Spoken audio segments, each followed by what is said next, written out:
Hey guys, let's do a quick little video of the update on my SP5K.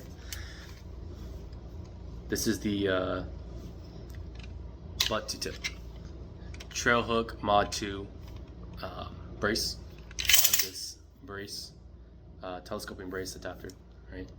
I don't have the pin for it that goes right there. There's like a pin that goes in there.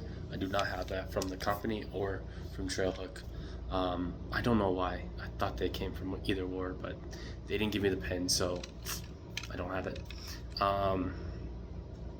This is a Lee Sporting lower with a Geisley trigger, flat Geisley trigger.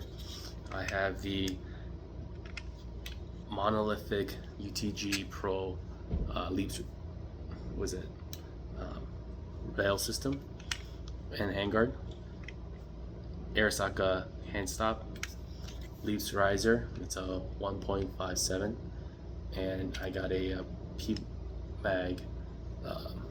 Magpul sling mount right here, so I can attach just bungee sling that came with HK onto it.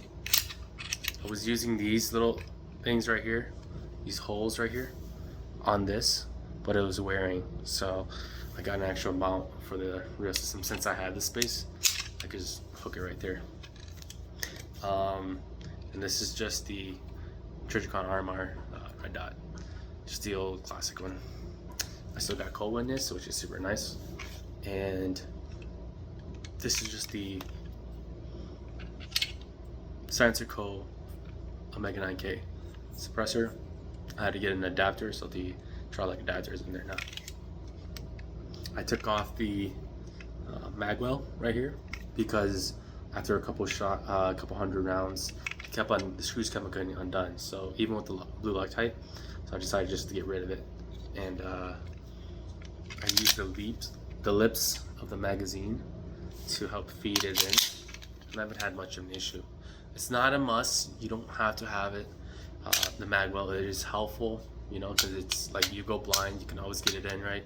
But if you keep consistent with training and use the lips on that, you won't have much of an issue. When I did have the magwell, I did have an issue sometimes with feeding it in, and it wasn't properly in there, so I'd have to double check by either slapping it or tugging it. Especially when it came to the plastic ones, the cheap plastic mags. I would have that issue all the time just because it was so tight with the magwell. So I'm running it with no magwell. I wish it was a more realistic or just a better magwell out there.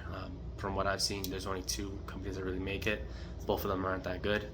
My experience at Hagla Defense, it wasn't that good. And again, it was the mod 2. It wasn't good because it still had issues with feeding it in and keeping it secured.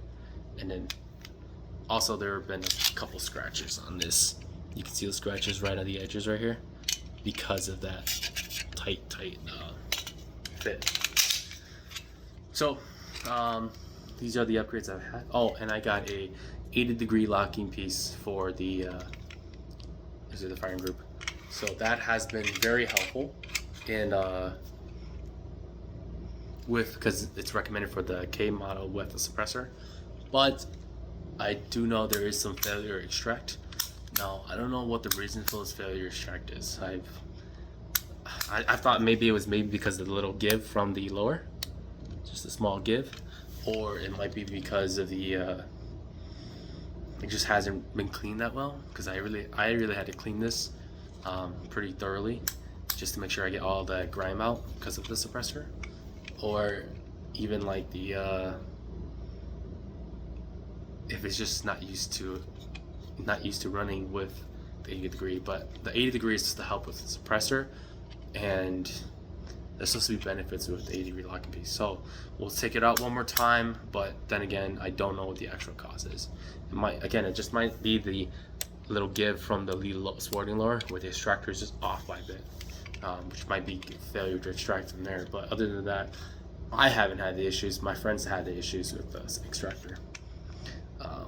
But yes, so that is an update to my build. The only thing that's pretty authentic to the HK SP5K is the upper and part of the firing group. That's the only thing that's authentic to the HK. Everything else is third party. and it's been the modernization of this firearm. I do plan to get a mod light, about it's like a 3-4 inch mod light right here, and that's why I got this upper with the pad on top, so I can C-clamp it in and just touch the pad. So this is how I normally grip it. So if I C-clamped it, boom, like on, off, on, off. So I plan to get that right here, which is why I got this.